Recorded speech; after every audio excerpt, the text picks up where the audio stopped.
Hello, Feuzion Nation. My name is Alex Feuz, the host of Fusion News. Today is November 8th, 2017, and we have a very big show for you tonight. A good friend of the show, JJ from Barstool Sports, is joining me to talk some Yankee offseason and some WWE Survivor Series. Of course, that's just a few weeks away. And JJ, how are we doing tonight? Good. I feel underdressed. You're in a suit, and I just got back from the gym. No problem at all. I know Yankees one win away from the World Series. We both have in common, both big Yankee fans. What was your reaction when you first reported basically that Joe Girardi was not going to be returning for the Yankees in 2018 as their manager? What was your thought that went into your mind when you heard that news? I thought it made sense. I know a lot of people were surprised by the news, but I kind of thought all along he was going to end up being not retained because, and I wrote an article about this where in '95 we were close, made it to the playoffs, lost in 5 games to Seattle, and we had Buck Showalter, who Andy Pettit's given interviews where he said, when I was a rookie, he didn't even talk to me. And Girardi wasn't as standoffish as Showalter, but he's not really a people person. So with that, I thought with these younger players, he was brought in to manage veterans over the years, and now it's time to bring up these young players. And when you do that, you don't want a guy who only has a couple years left. Like, I think we need another long-term manager. And, does Girardi, after doing this since, 2008, does he want to do it for another 8-10 years? I don't necessarily see that. Mm-hmm. Yeah, I definitely agree with you. But I think one of the most surprising things for this team is that the fact that they were just one win away to make the World Series, and now they have to rebuild their whole coaching staff basically. But where do you see the Yankees going forward? I know Brian Cashman talked to the media I believe yesterday, answering questions about potentially who the Yankees are looking to hire. And he said that, hey, we are looking at people who may not even have manager experience. And I know some Yankee fans want them to hire Alex Rodriguez. I'm one of those people. I think that would be a smart move for the Yankees. I don't know about you, but I do think that maybe the Yankees should try and make an option that would make the fan base more energetic about this team. So I think A-Rod, that's the exciting choice. I don't think he came out today, I think, or yesterday, and he was on the podcast that Ryan Ruocco and CC Sabathia do, R2C2. If you haven't listened to it on the Players Tribune, it's really good. And he's just not there. He doesn't know he wants the job. He said that it's not for him. Obviously, great baseball mind, but he's got a lot of other things going on. A-Rod Corp is an actual company that is doing, flipping properties, and there's a lot of investments with UFC gyms and things like that. So I don't think that the manager in baseball is as important as it used to be. I think where Joe Maddon is maybe one of the last, $5-6 million managers we're going to see. You're going to end up with guys like, Kevin Cash makes like $500,000 because it's so analytics driven. There's not much feel to the game anymore. You don't need to have kind of that gut call anymore. It's all, as much as we call Joe Binder Joe, that's the way things are going. And Cashman is going to want someone that he can control. Cashman has shown he turned this team around so quickly that this is his team. And if Girardi went out and won with his team, then I think, we'd be having a different conversation, if he won it all. But there was a lot of tension throughout the year, especially through the Chris Carter time period of, Girardi saying, I put in the lineup the guys that I'm given, and they started to butt heads. And that's ultimately what forced Girardi out. So, when we look at like Rob Thompson's not the sexy manager choice, but he's been with the team for like 28 years. He's been a bench coach for 4 years. how does he vibe with Cashman is going to be a big part. Cashman's also going to make everyone available to the media because you want to see how they handle the New York media.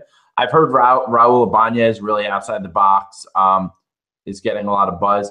I'd like to see the manager from AAA.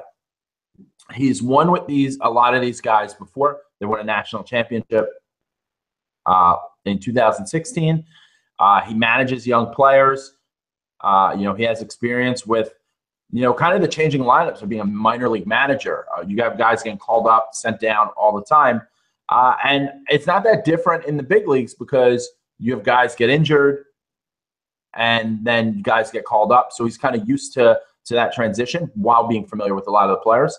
Plus, I like the idea of having a Latin American coach. We have especially the way, baseball is with the Latin American community and this team with a lot of Latin American players on it. I think there could be real benefit to that. Mm-hmm. Now, Jed, you talked about the Chris Carter time. I try to forget those days. But anyways. I tried to find – there's a picture, and I had tweeted it out a bunch of times. I couldn't find it. There was a game where he swung at strike 3, and it was at the end of his bat. And I was trying to tweet that out as the MLB The Show cover, but I couldn't find it in my history. Yeah, that's good. But so besides the manager role that the Yankees need to fill this season, this offseason, I should say, they also have some other things that they need to get done this offseason. And one of the pitchers that the Yankees could resign or not resign is CC Sabathia. Where do you see the Yankees going forward with this really player that they really had to rely on, not only in the postseason, but all season long? So CC made, $20-something million last year. I could see him being brought back for 10, 15 million. I think one thing that's may play a factor is Ohtani from Japan. So if you think about kind of the rotation as a whole, everyone wants Ohtani. Ohtani wants to pitch and he wants to bat. So he could come in as part-time DH because we're not going to re-sign Holiday. So he can DH a couple days a week and then pitch. But then if you have Ohtani, Tanaka, Severino, Montgomery, Gray, and Sabathia, you have 6 starters. But people get injured. People go down. I'd like the idea of them having, at least those 6 starters with then, Chance Adams being in the mix and let everyone go to spring training and just sort it out there. But if they can get someone like Ohtani, who's going to be really cheap for his value, after we pay the fee to his team in Japan, that may give leverage for CC. CC now is a part of New York culture. His kids are here. They're comfortable. He's got this podcast with the Players Tribune. So I think the Yankees do have a good amount of leverage, especially because at the end of the day, CC was starting, deciding games for us at the end of the year. But a lot of time during that contract was very lean with his playing time due to injuries. So, that sort of hometown discount of sorts, I think, is owed. Now, you said the Yankees are not going to re-sign Matt Holliday, in your opinion. What about Todd Frazier? So I think that depends on how the trade market shapes up. It stinks to see it possibly happening, but I think there's a very good chance Starlin Castro gets traded. He's got great value. He's under he's under control for a few years. He's got 200 hits before. He's an all-star, and while having Gleyber Torres can go and play second base. Todd Frazier can't go play second base. Chase Headley can't go play second base. So we're kind of handcuffed with Headley. I don't see him going anywhere. But if the Yankees can get something good in return for Castro, I could see them looking to bring Todd Frazier back because there's not really a huge market for, third baseman on the wrong side of 30 who hit 240. Mm-hmm. Yeah, I definitely agree with that as well. And it should be an exciting and interesting Yankee offseason going forward. And hopefully we're just a few months away and then it's back to spring training. But we'll switch gears now and talk some WWE and Survivor Series. And some surprising news out of the WWE. I know they dealt with this injury to Roman Reigns through the health issues and Bray Wyatt. And I guess, potentially Roman Reigns is returning this Monday night on Raw. And maybe it's the Shield versus the New Day at Survivor Series. That's a rumored match. But first, we have to go right to it. Kurt Angle and Shane McMahon are the both team captains for Raw and SmackDown. So what do you think about Kurt Angle returning back to the WWE ring after competing in a TLC match, and now he's the team captain for Monday Night Raw and Survivor Series?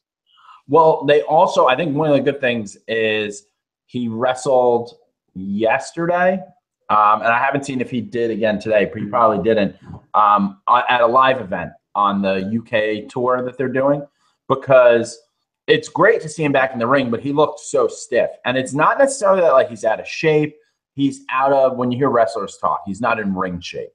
Yeah. He hasn't been doing, taking these bumps or running the ropes or anything like that. And to come back, not even really in a wrestling match or a TLC match is dramatically different. It's just a brawl.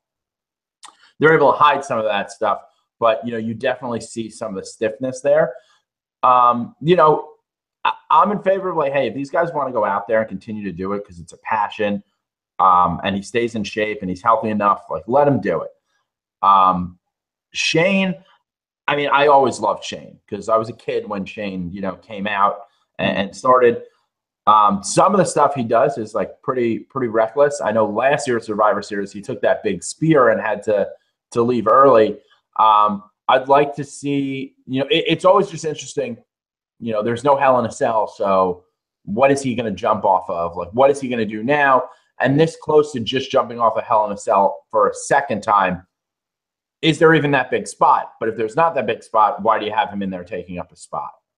Yeah, and it's just like taking up that spot for a new young guy to really take the reins as a team captain. And we look at Jinder Mahal. Last night, AJ Styles and Jinder Mahal faced off in the WWE Championship match over there in the UK, and AJ Styles defeated Jinder Mahal, ending his 6-month reign as a WWE champion.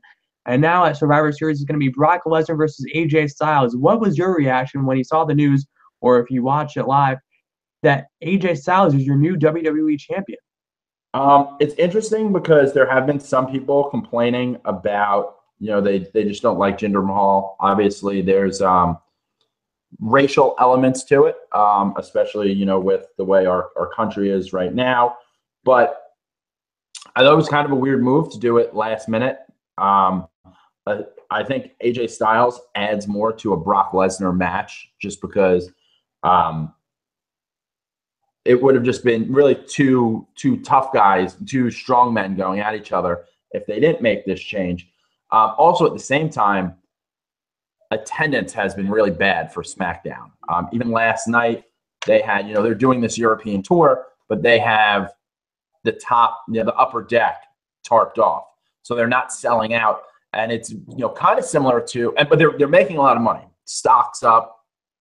The quarterly reporting's up. But when you think back to like when Bret Hart was champion or when Diesel was champion, they couldn't sell anything out. So sometimes you just have to make a change because of that. The interesting thing to me is, so Jinder Mahal went from headlining Survivor Series to now, as of right now, he has no spot on the show.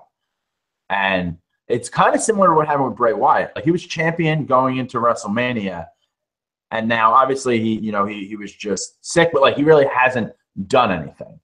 He's had, pretty kind of crappy rivalries going on. It's just funny. It seems like whenever WWE gets these stars going and, have a great championship run, it seems like they just put it back on the top guy and just forget about it. It's like you built Jinder Mahal up to be the superstar for the past 6 months, and now you just take the belt off of him to put the belt on a guy that doesn't even need the belt to be popular. I mean, AJ Styles could main event WrestleMania without the WWE Championship, and it would sell.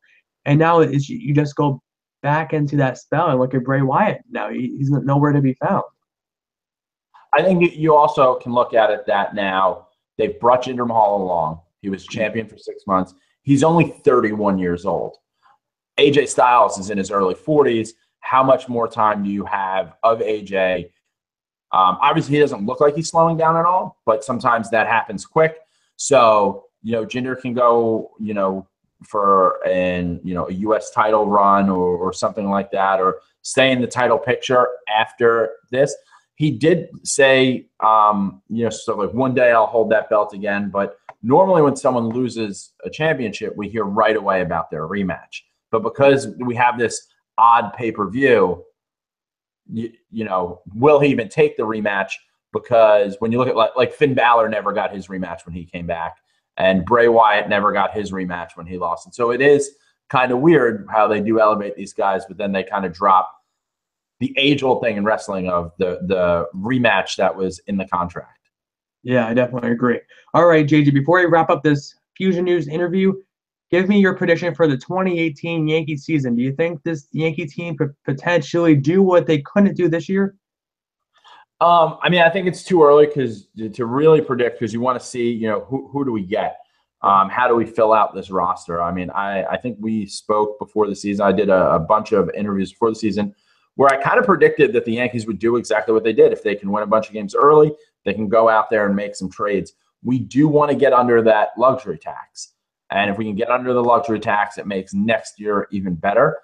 I wouldn't be surprised, and I hate to be pessimistic about the Yankees ever, if we end up being in a wild card game and losing or something like that. And then it's, oh, look, the Yankees are, the Yankees stink again, but we're going to go out and spend $1 billion right after that. So, the next couple of years are going to be really exciting to be a Yankee fan. With the 280 characters on Twitter now, the Yankees tweeted out all of their championships and said, oh, we've never been able to do this before. And if you just look at them lined up like that, from like the 30s through the 60s, being anything but a Yankees fan had to be terrible. And we have a chance to get back to that, and win 4 over the next 10 years. Yeah. Well, it's great to be a Yankee fan, just like you said. Well, JJ, I want to say thank you for taking the time to come on my show, and I hope to talk to you very soon and talk some more Yankee baseball and some WWE. Happy to do it. Thank you. All right, Feuzion, I'll be going live in just a few minutes with 4 Glensfall football players. They're playing in the state semifinals this weekend. It's going to be a great game. Thanks for watching, and I will be seeing you very soon. Thanks for watching.